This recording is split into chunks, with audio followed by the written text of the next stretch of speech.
Whilst all this was happening in the capital of Shamsaman, the two jinnii had carefully borne the Princess of China back to her own palace and replaced her in bed. On waking next morning, she first turned from one side to another, and then, finding herself alone, called loudly for her women. "Tell me," she cried, "where is the young man I love so dearly, and who slept near me last night?" "Princess," exclaimed the nurse, "we cannot tell what you allude to without more explanation." "Why," continued the princess, "the most charming and beautiful young man lay sleeping beside me last night. I did my utmost to wake him, but in vain." "Your Royal Highness wishes to make game of us," said the nurse. "Is it your pleasure to rise?" "I am quite in earnest," persisted the princess, "and I want to know where he is."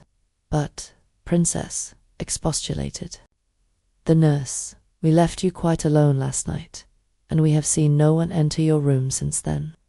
At this the princess lost all patience, and taking the nurse by her hair, she boxed her ears soundly, crying out, "You shall tell me, you old witch, or I'll kill you." The nurse had no little trouble in escaping, and hurried off to the queen, to whom she related the whole story with tears in her eyes. "You see, madam," she concluded, "that the princess must be out of her mind. If only you will come and see her, you will be able to judge for yourself." The queen hurried to her daughter's apartments, and after tenderly embracing her, asked her why she had treated her nurse so badly. "Madam," said the princess, "I perceive that your majesty wishes to make game of me, but I can assure you that I will never marry anyone except the charming young man whom I saw last night. You must know where he is, so pray send for him." The queen was much surprised by these words, but when she declared that she knew nothing whatever of the matter, the princess lost all respect, and answered that if she were not allowed to marry, as she wished, she should kill herself, and it was in vain that the queen tried to pacify her and bring her to reason. The king himself came to hear the rights of the matter, but the princess only persisted in her story, and as a proof showed the ring on her finger. The king hardly knew what to make of it all, but ended by thinking that his daughter was more crazy than ever, and without further argument he had her placed in still closer confinement, with only her nurse to wait on her and a powerful guard to keep the door.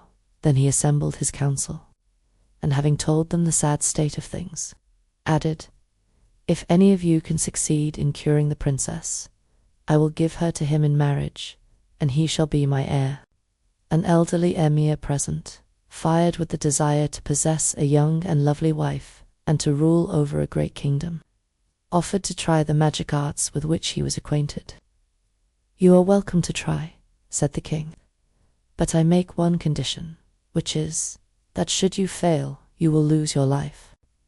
The emir accepted the condition, and the king led him to the princess, who, veiling her face, remarked, "I am surprised, sire, that you should bring an unknown man into my presence." "You need not be shocked," said the king. "This is one of my emirs who asks your hand in marriage." "Sire," replied the princess, "this is not the one you gave me before and whose ring I wear. Permit me to say that I can accept no other." The emir, who had expected to hear the princess talk nonsense, finding how calm and reasonable she was, assured the king that he could not venture to undertake a cure, but placed his head at his majesty's disposal, on which the justly irritated monarch promptly had it cut off. This was the first of many suitors for the princess whose inability to cure her cost them their lives. Now it happened that after things had been going on in this way for some time, the nurse's son Marzavan returned from his travels. He had been in many countries and learnt many things, including astrology. Needless to say that one of the first things his mother told him was the sad condition of the princess, his foster sister. Marzavan asked if she could not manage to let him see the princess without the king's knowledge. After some consideration, his mother consented, and even persuaded the eunuch on guard to make no objection to Marzavan's entering the royal apartment. The princess was delighted to see her foster brother again, and after some conversation she confided to him all her history and the cause of her imprisonment. Marzavan listened with downcast eyes and the utmost attention. When she had finished speaking, he said, "If what you tell me, princess, is indeed the case, I do not despair of finding comfort for you. Take patience, yet a little longer. I will set out at once to explore other countries, and when you hear of my return, be sure that he for whom you sigh is not far off." So saying, he took his leave and started next morning on his travels. Marzavan journeyed from city to city, and from one island and province to another, and wherever he went, he heard people talk of the strange story of the Princess Badoura, as the Princess of China was named. After 4 months he reached a large, populous seaport town named Torf, and here he heard no more of the Princess Badoura, but a great deal of Prince Camaralzaman, who was reported ill, and whose story sounded very similar to that of the Princess Badoura. Marzavan was rejoiced, and set out at once for Prince Camaralzaman's residence. The ship on which he embarked had a prosperous voyage till she got within sight of the capital of King Shamzaman. But when just about to enter the harbour, she suddenly struck on a rock, and found it within sight of the palace where the prince was living with his father and the Grand Vizier. Marzavan, who swam well, threw himself into the sea, managed to land close to the palace, where he was kindly received, and after having a change of clothing given him, was brought before the Grand Vizier.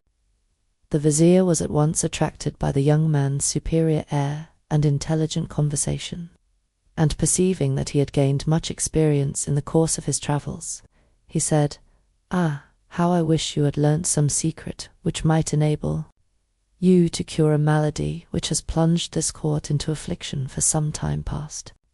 Marzavan replied that if he knew what the illness was, he might possibly be able to suggest a remedy, on which the Vizier related to him the whole history of Prince Camaralzaman. On hearing this, Marzavan rejoiced inwardly, for he felt sure that he had at last discovered the object of the Princess Badoura's infatuation. However, he said nothing, but begged to be allowed to see the prince. On entering the royal apartment, the first thing which struck him was the prince himself, who lay stretched out on his bed with his eyes closed. The king sat near him, but, without paying any regard to his presence, Marzavan exclaimed, "Heavens, what a striking likeness!" And indeed, there was a good deal of resemblance between the features of Camaralzaman and those of the Princess of China. These words caused the prince to open his eyes with languid curiosity, and Marzavan seized this moment to pay him his compliments, contriving at the same time to express the condition of the Princess of China in terms unintelligible, indeed, to the Sultan and his Vizier, but which left the prince in no doubt that his visitor could give him some welcome information. The prince begged his father to allow him the favour of a private interview with Marzavan, and the king was only too pleased to find his son taking an interest in anyone or anything. As soon as they were left alone, Marzavan told the prince the story of the Princess Badoura and her sufferings, adding, "I am convinced that you alone can cure her, but before starting on so long a journey you must be well and strong, so do your best to recover as quickly as may be." These words produced a great effect on the prince, who was so much cheered by the hopes held out that he declared he felt able to get up and be dressed. The king was overjoyed at the result of Marzavan's interview, and ordered public rejoicings in honour of the prince's recovery. Before long the prince was quite restored to his original state of health, and as soon as he felt himself really strong, he took Marzavan aside and said, "Now is the time to perform your promise. I am so impatient to see my beloved princess once more, that I am sure I shall fall ill again if we do not start soon. The one obstacle is my father's tender care of me, for, as you may have noticed, he cannot bear me out of his sight." "Prince," replied Marzavan, "I have already thought over the matter, and this is what seems to me the best plan. You have not been out of doors since my arrival. Ask the king's permission to go with me for 2 or 3 days hunting, And when he has given leave, order to good horses to be held ready for each of us. Leave all the rest to me." Next day the prince seized a favorable opportunity for making his request, and the king gladly granted it on condition that only one night should be spent out for fear of two. Great fatigue after such a long illness. Next morning Prince Camaralzaman and Marzavan were off betimes, attended by 2 grooms leading the 2 extra horses. They hunted a little by the way, but took care to get as far from the towns as possible. At nightfall they reached an inn, where they supped and slept till midnight. Then Marzavan awoke and roused the prince without disturbing anyone else. He begged the prince to give him the coat he had been wearing and to put in another which they had brought with them. They mounted their 2nd horses, and Marzavan led one of the groom's horses by the bridle. By daybreak our travellers found themselves where 4 crossroads met in the middle of the forest. Here Marzavan begged the prince to wait for him, and leading the groom's horse into a dense part of the wood, he cut its throat, dipped the prince's coat in its blood, and having rejoined the prince, threw the coat on the ground where the roads parted, in answer to Camaralzaman's inquiries as to the reason for this. Marzavan replied that the only chance they had of continuing their journey was to divert attention by creating the idea of the prince's death. "Your father will doubtless be plunged in the deepest grief," he went on, "but his joy at your return will be all the greater." The prince and his companion now continued their journey by land and sea, and as they had brought plenty of money to defray their expenses, they met with no needless delays. At length they reached the capital of China, where they spent 3 days, in a suitable lodging to recover from their fatigues. During this time, Marzavan had an astrologer's dress prepared for the prince. They then went to the baths, after which the prince put on the astrologer's robe and was conducted within sight of the king's palace by Marzavan, who left him there and went to consult his mother, the princess's nurse. Meantime the prince, according to Marzavan's instructions, advanced close to the palace gates and there proclaimed aloud, "I am an astrologer, and I come to restore health to the Princess Badoura, daughter of the high and mighty King of China, on the conditions laid down by His Majesty of marrying her should I succeed, or of losing my life if I fail." It was some little time since anyone had presented himself to run the terrible risk involved in attempting to cure the princess, and a crowd soon gathered round the prince. On perceiving his youth, good looks, and distinguished bearing, everyone felt pity for him. "What are you thinking of, sir?" exclaimed some. "Why expose yourself to certain death? Are not the heads you see exposed on the town wall sufficient warning? For mercy's sake, give up this mad idea and retire whilst you can." But the prince remained firm, and only repeated his cry with greater assurance, to the horror of the crowd. "He is resolved to die," they cried. "May heaven have pity on him." Camaralzaman now called out for the 3rd time, and at last the Grand Vizier himself came out and fetched him in. The Prime Minister led the prince to the king, who was much struck by the noble air of this new adventurer, and felt such pity for the fate so evidently in store for him, that he tried to persuade the young man to renounce his project. But Camaralzaman politely yet firmly persisted in his intentions, and at length the king desired the eunuch, who had the guard of the princess's apartments, to conduct the astrologer to her presence. The eunuch led the way through long passages, and Camaralzaman followed rapidly, in haste to reach the object of his desires. At last they came to a large hall, which was the ante-room to the princess's chamber, and here Camaralzaman said to the eunuch, "Now you shall choose. Shall I cure the princess in her own presence, or shall I do it from here without seeing her?" The eunuch, who had expressed many contemptuous doubts as they came along of the newcomer's powers, was much surprised and said, "If you really can cure, it is immaterial when you do it. Your fame will be equally great." "Very well," replied the prince. "Then, impatient thou am to see the princess." I will effect the cure where I stand, the better to convince you of my power."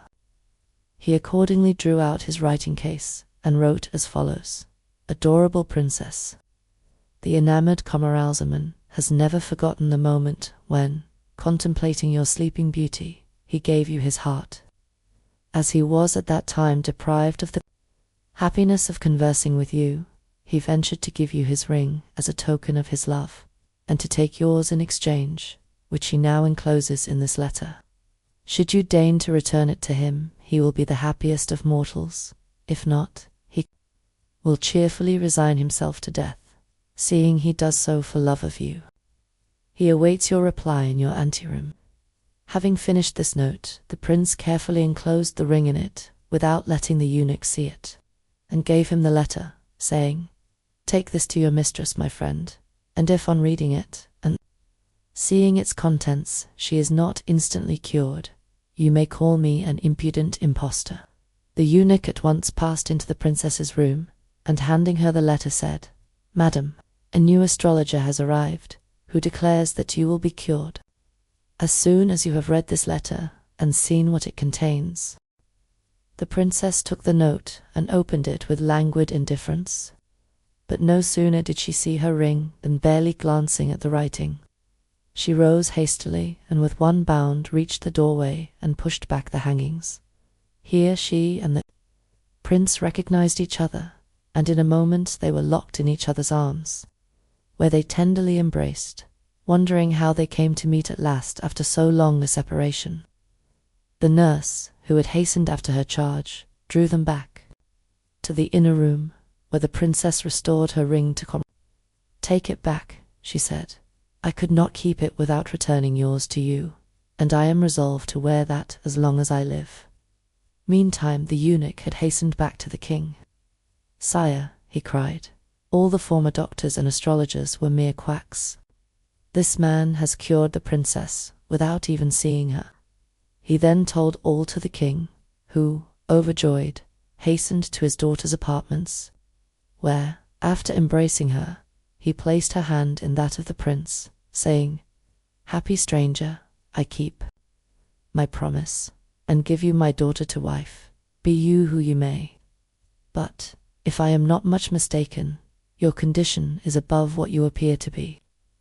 The prince thanked the king in the warmest and most respectful terms, and added, "As regards my person, your majesty has rightly guessed that I am not an astrologer. It is but a disguise which I assumed in order to merit your illustrious alliance. I am myself a prince. My name is Camaralzaman, and my father is Shamzaman, king of the Isles of the Children of Khaladan." He then told his whole history, including the extraordinary manner of his first seeing and loving the Princess Badoura. When he had finished, the king exclaimed, "So remarkable a story must not be lost to posterity. It shall be inscribed in the archives of my kingdom and published everywhere abroad." The wedding took place next day amidst great pomp and rejoicings. Marzavan was not forgotten, but was given a lucrative post at court, with a promise of further advancement. That the prince and princess were now entirely happy, and months slipped by unconsciously in the enjoyment of each other's society. One night, however, Prince Camaralzaman dreamt that he saw his father lying at the point of death, and saying, "Alas, my son, whom I loved so tenderly, has deserted me, and is now causing my death." p. 245. The prince woke with such a groan as to startle the princess, who asked what was the matter. "Ah," cried the prince, "at this very moment my father is perhaps no more." And he told his dream. The princess said but little at the time, but next morning she went to the king, and kissing his hand said, "I have a favor to ask of your majesty, and I beg you to believe that it is in no way prompted by my husband.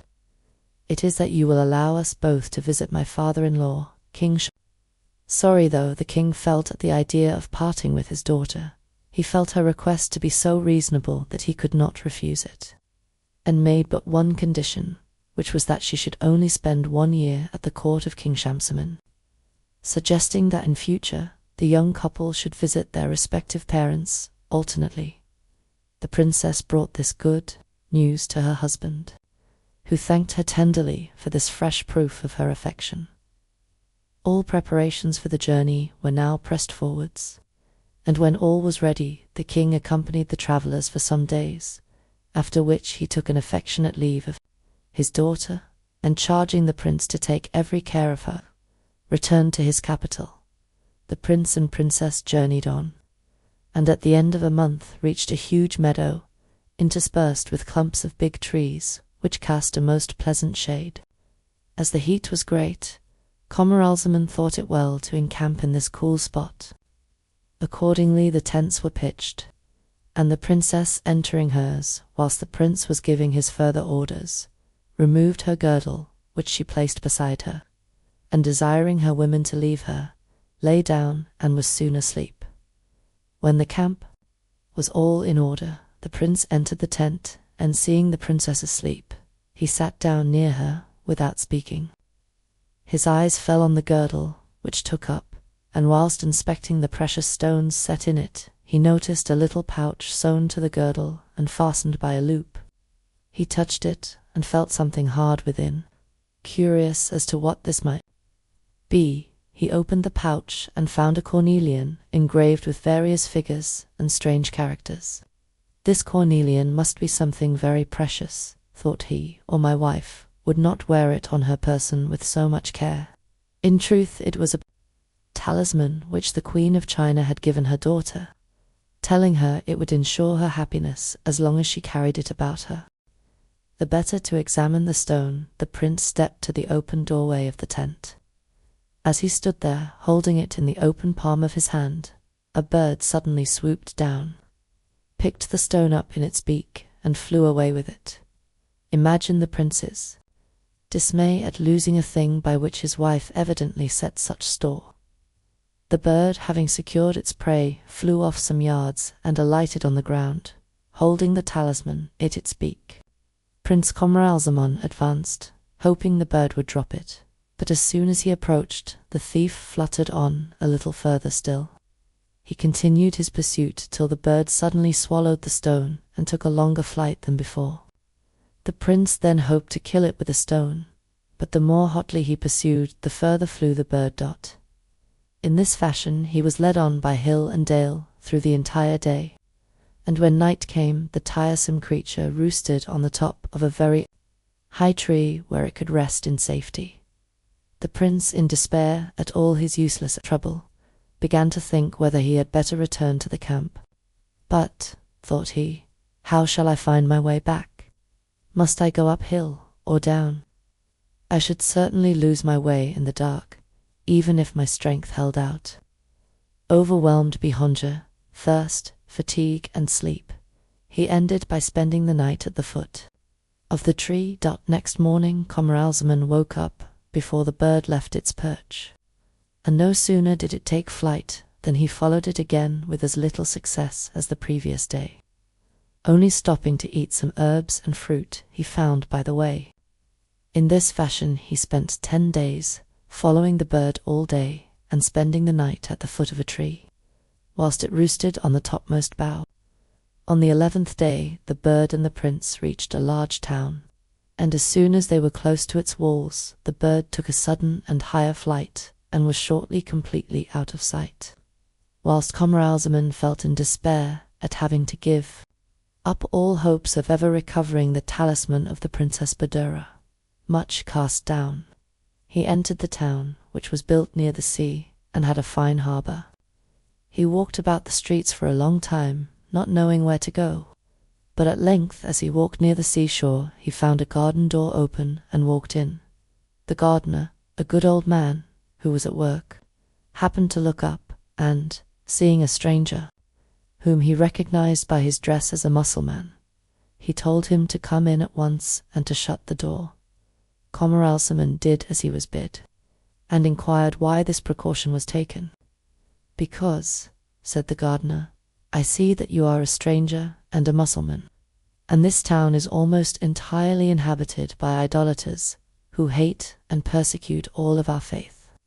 It seems almost a miracle that has led you to this house, and I am indeed glad that you have found a place of safety."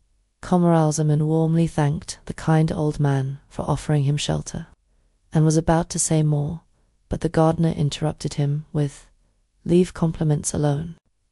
You are weary and must be hungry. Come in, eat, and rest." So saying, he led the prince into his cottage, and after satisfying his hunger begged to learn the cause of his arrival. Camaralzaman told him all without disguise, and ended by inquiring the shortest way to his father's capital. "For," added he, "if I tried to rejoin the princess, how should I find her after 11 days' separation? Perhaps, indeed, she may be no longer alive." At this terrible thought he burst into tears. The gardener informed Camaralzaman that they were quite a year's land journey to any Mohammedan country, but that there was a much shorter route by sea to the Ebony Island, from whence the Isles of the Children of Khaldun could be easily reached, and that a ship sailed once a year for the Ebony Island, by which he might get so far as his very home. "If only you had arrived a few days sooner," he said, "you might have embarked at once. As it is, you must now wait till next year. But if you care to stay with me, I offer you my house, such as it is, with all my heart." Prince Camaralzaman thought himself lucky to find some place of refuge, and gladly accepted the gardener's offer. He spent his days working in the garden, and his nights thinking of and sighing for his beloved wife. Let us now see what had become during this time of the Princess Badoura. On first waking, she was much surprised not to find the prince near her. She called her women and asked if they knew where he was, and whilst they were telling her that they had seen him enter the tent, but had not noticed his leaving it, she took up her belt and perceived that the little pouch was open and the talisman gone. She at once concluded that her husband had taken it and would shortly bring it back. She waited for him till evening rather impatiently, and wondering what could have kept him from her so long. When night came without him, she felt in despair, and abused the talisman and its maker roundly. In spite of her grief and anxiety, however, she did not lose her presence of mind, but decided on a courageous, though very unusual step. Only the princess and her women knew of Camaralzaman's disappearance, for the rest of the party were sleeping or resting in their tents. Fearing some treason should the truth be known, she ordered her women not to say a word which would give rise to any suspicion, and proceeded to change her dress for one of her husbands, to whom, as has been already said, she bore a strong likeness. On this disguise she looked so like the prince that when she gave orders next morning to break up the camp and continue the journey, no one suspected the change.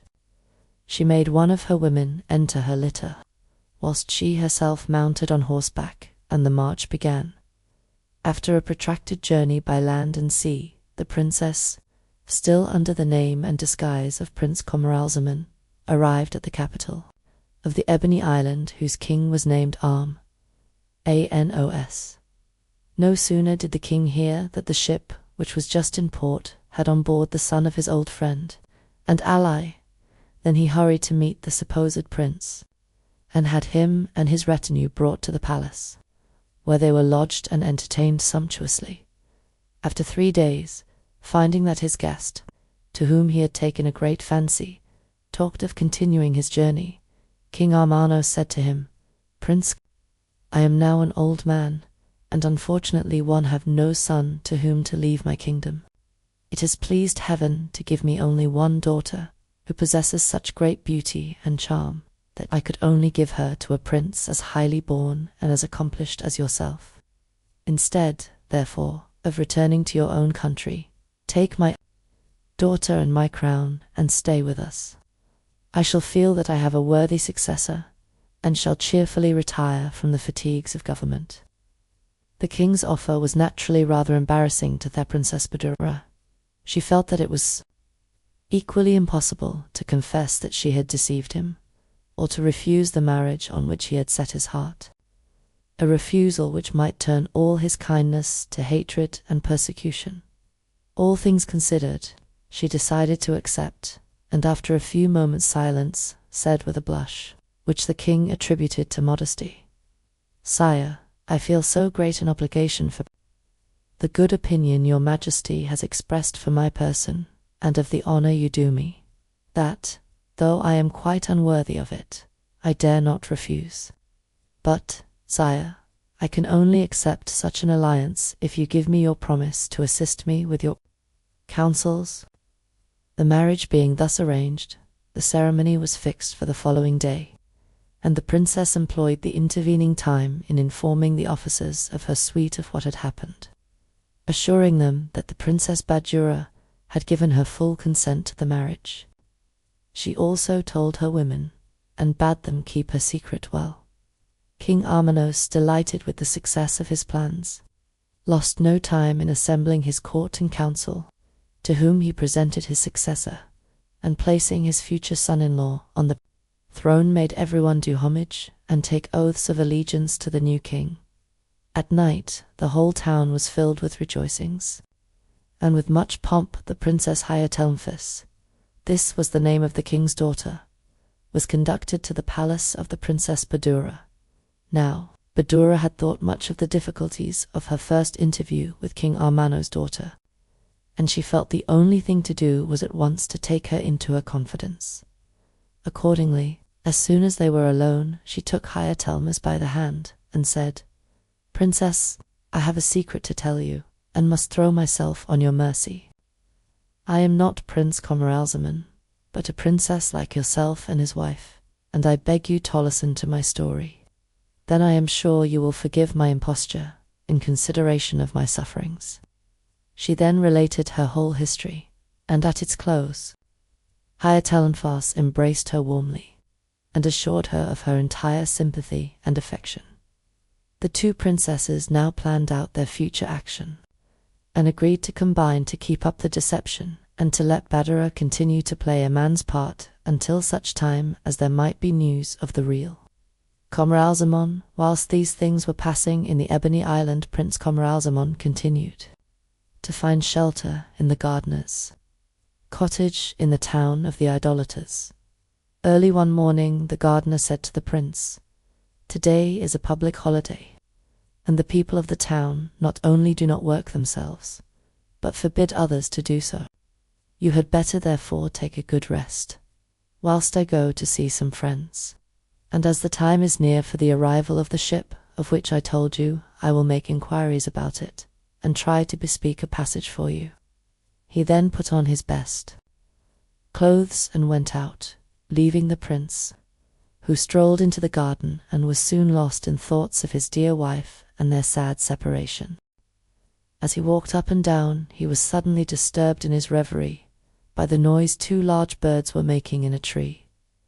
Camaralzaman stood still and looked up, and saw that the birds were fighting so savagely with beaks and claws that before long one fell dead to the ground, whilst the conqueror spread his wings and flew away.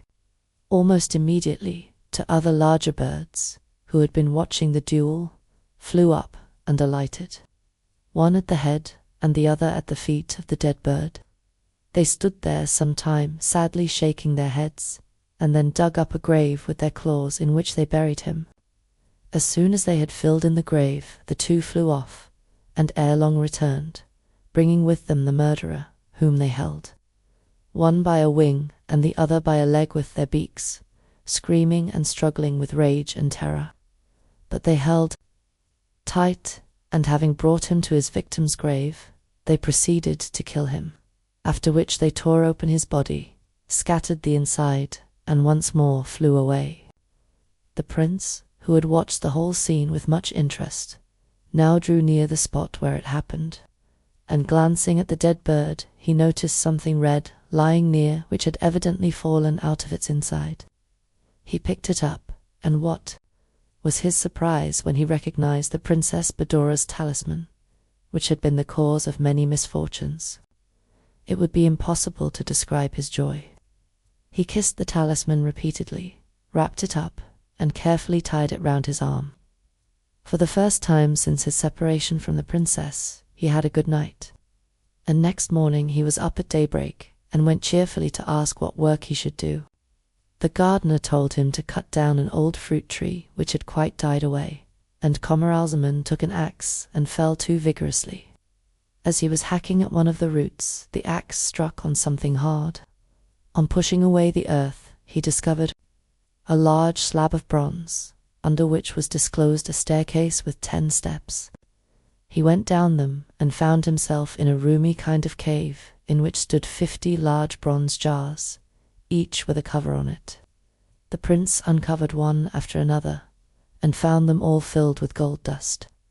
Delighted with his discovery, he left the cave, replaced the slab, and having finished cutting down the tree, waited for the gardener's return. The gardener had heard the night before that the ship about which he was inquiring would start ere long, but the exact date not being yet known, he had been told to return next day for further information. He had gone therefore to inquire, and came back with good news beaming in his face. "My son," said he, "rejoice and hold yourself ready to start in 3 days' time. The ship is to set sail, and I have arranged all about your passage with the captain." "You could not bring me better news," replied Camaralzaman, "and in return I have something pleasant to tell you. Follow me and see the good fortune which has befallen you." He then led the gardener to the cave, and having shown him the treasure stored up there, said how happy it made him that heaven should in this way reward his kind hosts many virtues and compensate him for the privations of many years.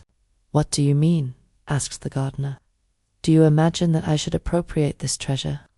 It is yours, and I have no right whatever to it. For the last 80 years I have dug up the ground here without discovering anything. It is clear that these riches are intended for you, and they are much more needed by a prince like yourself than by an old man like me, who am near my end and require nothing. This treasure comes just at the right time, when you are about to return to your own country, where you will make good use of it." But the prince would not hear of this suggestion, and finally, after much discussion, they agreed to divide the gold. When this was done, the gardener said, "My son, the great thing now is to arrange how you can best carry off this treasure as secretly as possible, for fear of losing it. There are no olives in the Ebony Island, and those imported from here fetch a high price. As you know, I have a good stock of the olives which grew in this garden. Now you must take 50 jars, fill each half full of gold dust, and fill them up with the olives. We will then have them taken on board ship when you embark."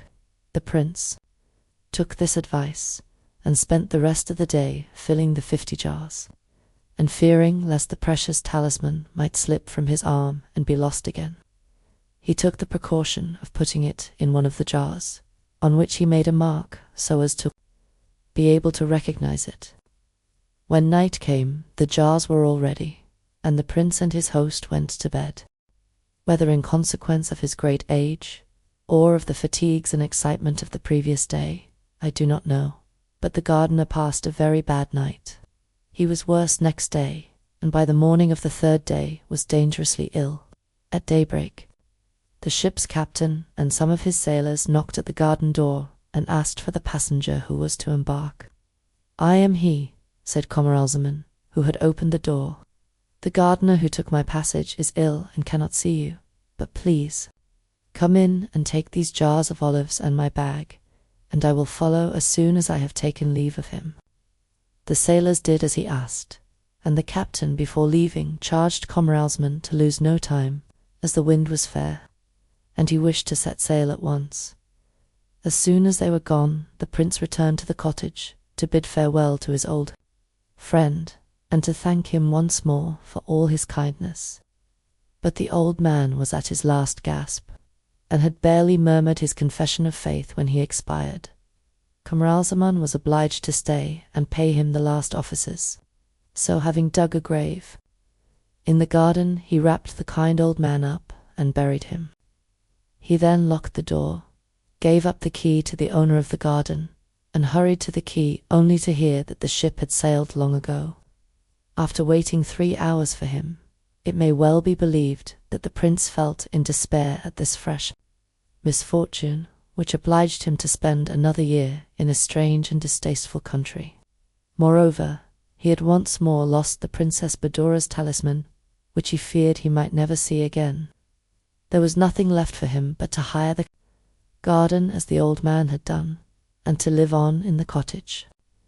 As he could not well cultivate the garden by himself, he engaged a lad to help him, and to secure the rest of the treasure, he put the remaining gold dust into 50 more jars, filling them up with olives so as to have them ready for transport. Whilst the prince was settling down to this second year of toil and privation, the ship made a rapid voyage and arrived safely at the Ebony Island, as the palace of the new king, or rather of the Princess Badoura, overlooked the harbour. She saw the ship entering it, and asked what vessel it was coming in, so gaily decked with flags, and was told that it was a ship from the island of the idolaters, which yearly brought rich merchandise. The princess, ever on the lookout for any chance of news of her beloved husband, went down to the harbour attended by some officers of the court, and arrived just as the captain was landing. She sent for him and asked many questions as to his country, voyage, what passengers he had, and what his vessel was laden with. The captain answered all her questions, and said that his passengers consisted entirely of traders who brought rich stuffs from various countries, fine muslins, precious stones, musk, amber, spices, drugs, olives, and many other things. As soon as he mentioned olives, the princess, who was very partial to them, exclaimed, "I will take all you have on board. Have them unloaded, and we will make our bargain at once, and tell the other merchants to let me see all their best wares before showing them to other people." "Sire," replied the captain, "I have on board 50 very large pots of olives. They belong to a merchant who was left behind, as in spite of waiting for him, he delayed so long that I was obliged to set sail without him." "Never mind," said the princess, "unload them all the same, and we will arrange the price." The captain accordingly sent his boat off to the ship, and it soon returned laden with the 50 pots of olives. The princess asked what they might be worth. "Sire," replied the captain, "the merchant is very poor. Your Majesty will not overpay him if you give him 1,000 pieces of silver." "In order to satisfy him, and as he is so poor," said the princess, "I will order 1,000 pieces of gold to be given you, which you will be sure to remit to him." So saying, she gave orders for the payment and returned to the palace, having the jars carried before her. When evening came, the Princess Badoura retired to the inner part of the palace, and going to the apartments of the Princess Hyatelmuth, she had the 50 jars of olives brought to her. She opened one to let her friend taste the olives, and to taste them herself, but great was her surprise when, on pouring some into a dish, she found them all powdered with gold dust. "What an adventure! How extraordinary!" she cried. Then she had the other jars opened, and was more and more surprised to find the olives in each jar mixed with gold dust. But when at length her talisman was discovered in one of the jars, her emotion was so great that she fainted away. The Princess Hyatelmuth and her women hastened to restore her, and as soon as she recovered consciousness, she covered the precious talisman with kisses. Then, dismissing the attendants, she said to her friend, "You will have guessed, my dear, that it was the sight of this talisman which has moved me so deeply.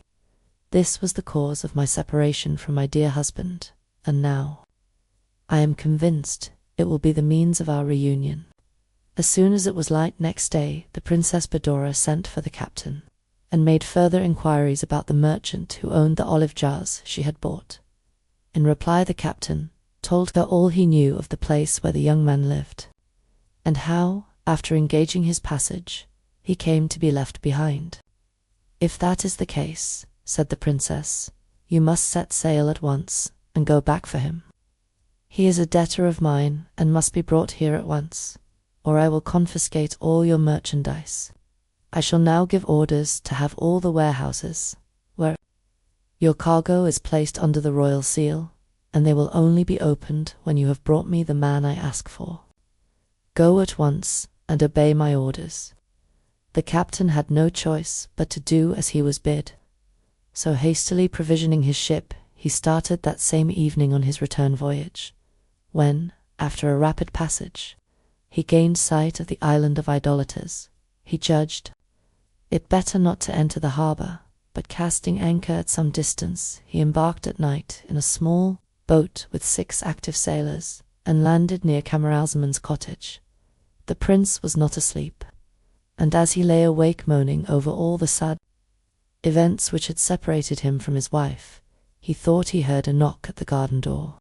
He went to open it, and was immediately seized by the captain and sailors, who, without a word of explanation, forcibly bore him off to the boat, which took them back to the ship without loss of time. No sooner were they on board than they weighed anchor and set sail. Camaralzaman, who had kept silence till then, now asked the captain, whom he had recognized, the reason for this abduction. "Are you not a debtor of the king of the Ebony Island?" asked the captain. Why, I never even heard of him before, and never set foot in his kingdom," was the answer. "Well, you must know better than I," said the captain. "You will soon see him now, and meantime be content where you are and have patience." The return voyage was as prosperous as the former one, and though it was night when the ship entered the harbour, the captain lost no time in landing with his passenger, whom he conducted to the palace, where he begged an audience with the king. Directly the Princess Badoura saw the prince, she recognized him in spite of his shabby clothes. She longed to throw herself on his neck, but restrained herself, feeling it was better for them both that she should play her part a little longer. She therefore desired one of her officers to take care of him and to treat him well. Next, she ordered another officer to remove the seals from the warehouse, whilst she presented the captain with a costly diamond, and told him to keep the 1,000 pieces of gold paid for the olives, as she would arrange matters with the merchant himself.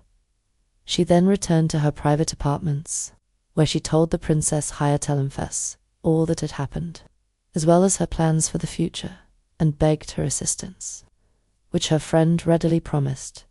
Next morning she ordered the prince to be taken to the bath and clothed in a manner suitable to an emir or governor of a province. He was then introduced to the council, where his good looks and grand air drew the attention of all on him. Princess Badoura, delighted to see him looking himself once more, turned to the other emirs, saying, "My lords, I introduce to you a new colleague, Camaralzaman, whom I have known on my travels, and who, I can assure you, you will find well deserves your regard and admiration." Camaralzaman was much surprised at hearing the king, whom he never suspected of being a woman in disguise, asserting their acquaintance, for he felt sure he had never seen her before. However, he received all the praises bestowed on him with becoming modesty, and prostrating himself, said, "Sire, I cannot find words in which to thank your majesty for the great honour conferred on me. I can but assure you that I will do all in my power to prove myself worthy of it." On leaving the council, the prince was conducted to a splendid house which had been prepared for him, where he found a full establishment and well-filled stables, at his orders. On entering his study, his steward presented him with a coffer filled with gold pieces for his current expenses. He felt more and more puzzled by such good fortune, and little guessed that the Princess of China was the cause of it. After a few days, the Princess Badoura promoted Camaralzaman to the post of Grand Treasurer, an office which he filled with so much integrity and benevolence as to win universal esteem. He would now have thought himself the happiest of men, had it not been for that separation which he never ceased to bewail. He had no clue to the mystery of his present position, for the princess, out of compliment top 260 for the old king, had taken his name, and was generally known as King Armanos the Younger, few people remembering that on her first arrival she went by another name. At length the princess felt that the time had come to put an end to her own and the prince's suspense, and having arranged all her plans with the Princess Hayatel, she informed Camaralzaman that she wished his advice on some important business, and, to avoid being disturbed, desired him to come to the palace that evening. The prince was punctual, and was received in the private apartment. When, having ordered her attendants to withdraw, the princess took from a small box the talisman, and, handing it to Camaralzaman, said, "Not long ago an astrologer gave me this talisman. As you are universally well informed, you can perhaps tell me what is its use." Camaralzaman took the talisman, and, holding it to the light, cried with surprise, "Sire, you ask me the use of this talisman? Alas, hitherto it has been only a source of misfortune to me, being the cause of my separation from the one I love best on earth. The story is so sad and strange that I am sure your Majesty will be touched by it.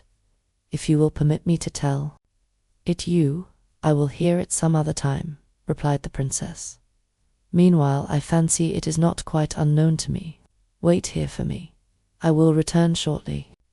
So saying, she retired to another room, where she hastily changed her masculine attire for that of a woman, and, after putting on the girdle she wore the day they parted, returned to Camaralzaman. The prince recognized her at once, and, embracing her with the utmost tenderness, cried, "Ah, how can I thank the king for this delightful surprise?"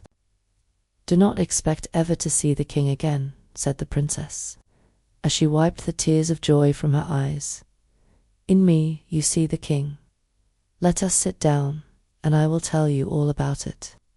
She then gave a full account of all her adventures since their parting, and dwelt much on the charms and noble disposition of the Princess Hayatel, to whose friendly assistance she owed so much. When she had done, she asked to hear the prince's story, and in this manner they spent most of the night. Next morning the princess resumed her woman's clothes, and as soon as she was ready, she desired the chief eunuch to beg King Armanos to come to her apartments. When the king arrived, great was his surprise at finding a strange lady in company of the grand treasurer, who had no actual right to enter the private apartment. Seating himself, he asked for the king. "Sire," said the princess, "yesterday I was the king. Today I am only the Princess of China, and wife to the real Prince Camaralzaman, son of King Shamsaman, and I trust that when your Majesty shall have heard our story, you will not condemn the innocent deception I have been obliged to practice." The king consented to listen, and did so with marked surprise. At the close of her narrative, the princess said, "Sire, as our religion allows a man to have more than one wife, I would beg your Majesty to give your daughter, the Princess Hayatel, in marriage to Prince Camaralzaman. I gladly yield to her the precedence and title of queen, in recognition of the debt of gratitude which I owe her." King Armanos heard the princess with surprise and admiration. Then, turning to Camaralzaman, he said, "My son, as your wife, the Princess Badoura paragraph continues, consents to share your hand and affections with my daughter. I have only to ask if this marriage is agreeable to you, and if you will consent to accept the crown which the Princess Badoura deserves to wear all her life, but which she prefers to resign for love of you." "Sire," replied Camaralzaman, "I can refuse your Majesty nothing." Accordingly, Camaralzaman was duly proclaimed king, and is duly married with all pomp to the Princess Hayatel, with whose beauty, talents, and affections he had every reason to be pleased. The two queens lived in true sisterly harmony together, and after a time each presented King Camaralzaman with a son, whose births were celebrated throughout the kingdom with the utmost rejoicing.